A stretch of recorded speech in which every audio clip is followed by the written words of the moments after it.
అందరికీ నమస్తే. ఈ ఏందది పెప్సీ, బాలయ్య బాబు సెక్సీ, జై బాలయ్య తర్వాత రకరకాల పాటలు చూసినాం మనం. ఈ ప్రభుత్వం వచ్చి సంవత్సరం అయిందని, డిసెంబర్ 9న తెలంగాణ తల్లి అవతరణ దినోత్సవం అని తెలంగాణ తల్లిని పెట్టి ఏమేమి పాడినో మనం అంతా చూసినాం. ఈ సందర్భంలో ఒక విషయాన్ని మర్చిపోయినాం మనం.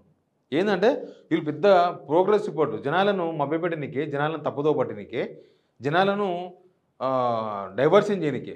కరెక్ట్‌గా మీరు గుర్తు చేసుకోర్రి. నాకు తెలిసి పోయిన నెల 13 తారీఖు అనుకుంటా. పోయిన నెల 13 తారీఖు నుంచి మేము స్టార్ట్ చేసినాం. ఏంటివి సంబరాలు. డిసెంబర్ 9 దాకా నడుస్తాయని చెప్పారు కదా! దానిలో ప్రోగ్రెస్ రిపోర్ట్‌లు శాఖల వారీగా ప్రోగ్రెస్ రిపోర్ట్‌లు తయారు చేస్తున్నాం. మొత్తం పలానా డేట్‌లో పిచ్చేయాలా అది ఇది అని చెప్పేసి హంగామా చేసిర్రు. మంత్రులు, సీఎం అందరూ హడావిడి చేసిర్రు. తీరా చూస్తే అసలు ప్రోగ్రెస్ రిపోర్ట్‌లు వచ్చినాయా? ఏడున్నాయి ప్రోగ్రెస్ రిపోర్ట్‌లు వస్తే? ఏ శాఖలో ఏ మంత్రి ఏం డెవలప్ చేసిండు? ఏం స్కీమ్స్ వచ్చినాయి?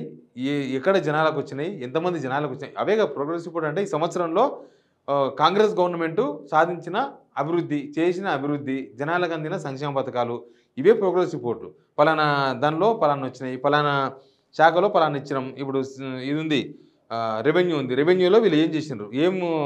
బృహత్తర నిర్ణయాలు తీసుకున్నారు. దానివల్ల ప్రజలకు ఏం మేలు జరిగింది? అసలు 2 లక్షల ధరణిలో ప్రాబ్లమ్స్ ఉండే. ఆ ప్రాబ్లమ్స్ ఏం సొల్యూషన్ అయినాయి? అదే కదా రిపోర్ట్ చేయాల్సింది. ఇప్పుడు పొంగులేటి శ్రీనివాసరెడ్డి దగ్గర ఉన్నది ఆ శాఖ. మరి ఏడిచ్చిర్రు? పోనీ పోలీస్ శాఖ మొత్తం హోంశాఖ అంతా కూడా సీఎం రేవంత్ రెడ్డి దగ్గర ఉన్నది. మరి సీఎం రేవంత్ రెడ్డి దగ్గర ఉంటే ఆ శాఖలో ఏం కొత్తగా నిర్ణయాలు తీసుకున్నారు? ఆ శాఖలో కొత్తగా ఏం జరిగింది? ఏం మార్పులు జరిగినాయి? పోలీసులు జనాలలో ఎంతవరకు జనాలకు వాళ్ళు సర్వీస్ చేసిండ్రు? లేకపోతే గవర్నమెంట్ ఏం చేసింది? ఇవిగా చెప్పాల్సింది. అసలు ప్రోగ్రెస్ రిపోర్టే లేదు. ప్రోగ్రెస్ రిపోర్ట్ అని చెప్పి టైంపాస్ చేసిండ్రు. టైంపాస్ అంటే జనాలను మభ్యపెట్టిర్రు. ప్రోగ్రెస్ రిపోర్ట్ ఇస్తారంటే ఇప్పుడు పిల్లాడు స్కూల్లో ఉంటాడు. వాడు ఎంతన్నా రాని ఓ ప్రోగ్రెస్ రిపోర్ట్ ఇస్తారు ఫైనల్ ఒకటి. కానీ ఆ ప్రోగ్రెస్ రిపోర్ట్ చూసిన తల్లిదండ్రులకు స్కూల్ బాగానే పనిచేస్తుంది, వీళ్ళు రిపోర్ట్ తయారు చేశారు కదా, మా వాడి చదువుతున్నాడు, మా వాడికి చదువుతలేడు, పలానా సబ్జెక్టులో బాగున్నది, పలానా సబ్జెక్టు వీక్ ఉన్నాడు, మాట్లాడే అవకాశం ఉంటుంది తల్లిదండ్రులు. ప్రోగ్రెస్ రిపోర్ట్ ఇస్తే గవర్నమెంట్ ప్రోగ్రెస్ రిపోర్ట్ ఇస్తే అసలు వీళ్ళు ఏం చేసిండ్రు, వీళ్ళ కథ ఏంది, వీళ్ళ కార్ఖానా ఏంది, ఏమొచ్చినా ఏం రాలేదో జనం మాట్లాడుకునే అవకాశం ఉంటుంది. ఇప్పుడు జనం మాట్లాడుకునే అవకాశం లేదు. వీళ్ళు ప్రోగ్రెస్ రిపోర్ట్లు అసలు ఇయనే లేదంట. ఏ శాఖకు సంబంధించినవి అసలు రేవంత్ రెడ్డి దగ్గరనే చాలా శాఖలు ఉన్నాయి. విద్యాశాఖ ఆయన దగ్గరనే ఉంది, హోంశాఖ ఆయన దగ్గరనే ఉంది, తర్వాత ఇంకా రకరకాల శాఖలు అన్నీ ఆయన దగ్గరే ఉన్నాయి. శాఖలు మొత్తం 13 శాఖలు ఆయన దగ్గర ఉన్నాయి. మరి ఆయన ఇవ్వాలి 13 శాఖలకు సంబంధించిన రిపోర్ట్ ఆయన ఇవ్వాలి. ఇవి ప్రతిపక్షాలు ఛార్జ్షీట్లు ఇచ్చారు. బీఆర్ఎస్ ఛార్జ్షీట్ ఇచ్చింది, అంతకన్నా ముందే బీజేపీ ఛార్జ్షీట్ ఇచ్చింది. అంటే ప్రభుత్వ వైఫల్యాలు ఏమున్నాయి, గురుకుల హాస్టల్స్లో ఎంత ఫుడ్ పాయిజన్ అయింది, ఎట్లయింది, ఏమైందని వాళ్ళు ఇచ్చిండ్రు. అసలు మళ్ళీ వీళ్ళు ఛార్జ్షీట్ల కౌంటరు ప్రోగ్రెస్ రిపోర్టే కదా, అంతే కదా. మరి ప్రోగ్రెస్ రిపోర్ట్ ఎందుకు ఇవ్వాలి వీళ్ళు?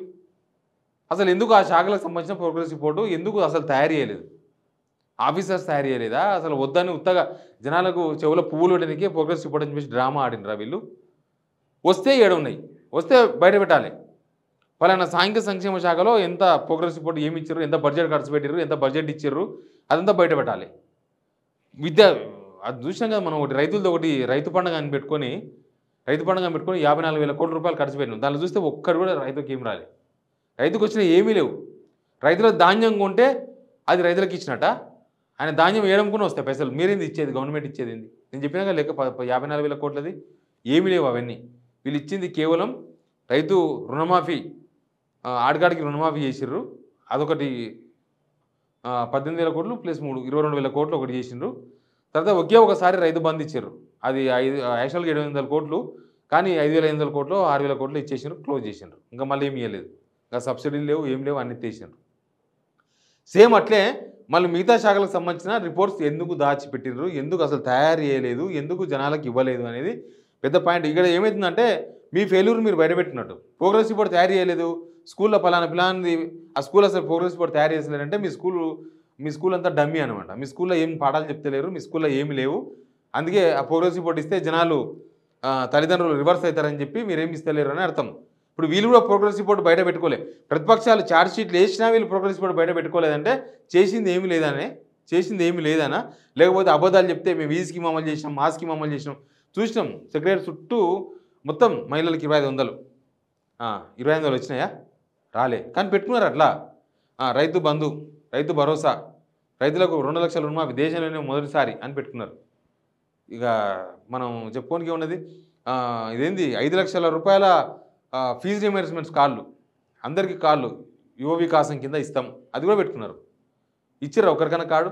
పాపం కాలేజీలలో డబ్బులు, ఫీజు రియంబర్స్మెంట్ డబ్బులు రాక వాళ్ళు మొన్ననేమో మొత్తం బంద్ చేసి పెట్టారు. ఇంటర్మీడియట్ జూనియర్ కాలేజీలు, ప్రైవేట్ కాలేజీలు మొత్తం తాళాలు వేసి కొన్ని రోజులు ధర్నా చేసిర్రు.